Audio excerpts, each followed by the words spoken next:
Hi friends, మొత్తానికి వాళ్ళ farmers అందరికీ కేంద్ర సర్కార్ నుంచి ఒక భారీ గుడ్ అప్డేట్ ఇన్ఫర్మేషన్ వచ్చింది. ఆ పాయింట్ ఏంటిది, అసలు రైతు భరోసా పేమెంట్ ఆగిపోవడానికి గల కారణాలు ఏంటిది, మరి సెంట్రల్ గవర్నమెంట్ నుంచి అప్డేట్ వచ్చింది. మొత్తానికి పీఎం కిసాన్ పేమెంట్ గురించి.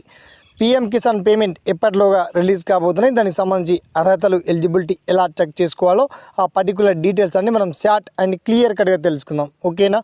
So let start our topic.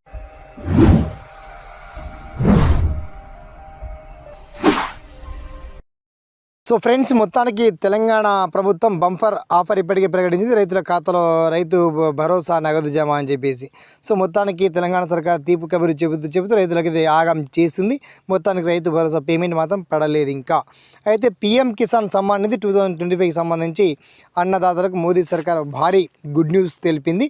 ఈ సంవత్సరంలో మోదీ విడత ప్రధాన మంత్రి పీఎం కిసాన్ సమ్మాన్ నిధి అమలుకు ప్రభుత్వం ఆల్రెడీ ఇప్పటికే 10,000 రూపాయలు పెంచుతూ ఒక నిర్ణయం తీసుకున్న తర్వాత ఫిబ్రవరి 24 నుండి మరో విడత రైతులకు పెట్టుబడి ఆర్థిక సహాయం కింద ఈసారి తప్పకుండా మనకు 3,333 రూపాయలు వచ్చేటువంటి ఛాన్స్ ఉంది. దీనికి సంబంధించి వ్యవసాయ శాఖ మంత్రి శివరాజ్ సింగ్ చౌహాన్ చాలా స్పష్టంగా వివరించారు. ఇవాళ బీహార్ మాజీ సీఎం భారతరత్న కస్తూరి ఠాకూర్ 101 జయంతి వేడుకల్లో కూడా కేంద్ర వ్యవసాయ శాఖ మంత్రి పాల్గొన్నారు. బీహార్ రాష్ట్రం నుంచి ఈ అప్డేట్ పీఎం కిసాన్ నిధి రిలీజ్ కాబోతుంది. దీనికి సంబంధించి శివరాజ్ సింగ్ ప్రకటన చేశారు. కాబట్టి మొత్తానికి రైతుల ఖాతా కాస్త ఈకేవైసీ అప్డేట్ చేయించుకునే వాళ్ళు ఈకేవైసీ అప్డేట్ చేయించుకొని మిగతా సంపూర్ణమైనటువంటి సమాచారం కోసం మన ఛానల్ని విజిట్ చేస్తూనే ఉండండి. ఓకేనా?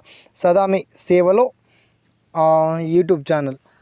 సో మీకు ఈ థింకింగ్ వే నుంచి అందించినటువంటి బిగ్ అప్డేట్ ఇది. ఇలాంటి తాజా అప్డేట్ సమాచారాల కోసం మన వీడియోని మాత్రం ఒక 10 మందికి షేర్ చేయండి, లైక్ చేయండి, సపోర్ట్ చేయండి. Thanks for watching. జై హింద్.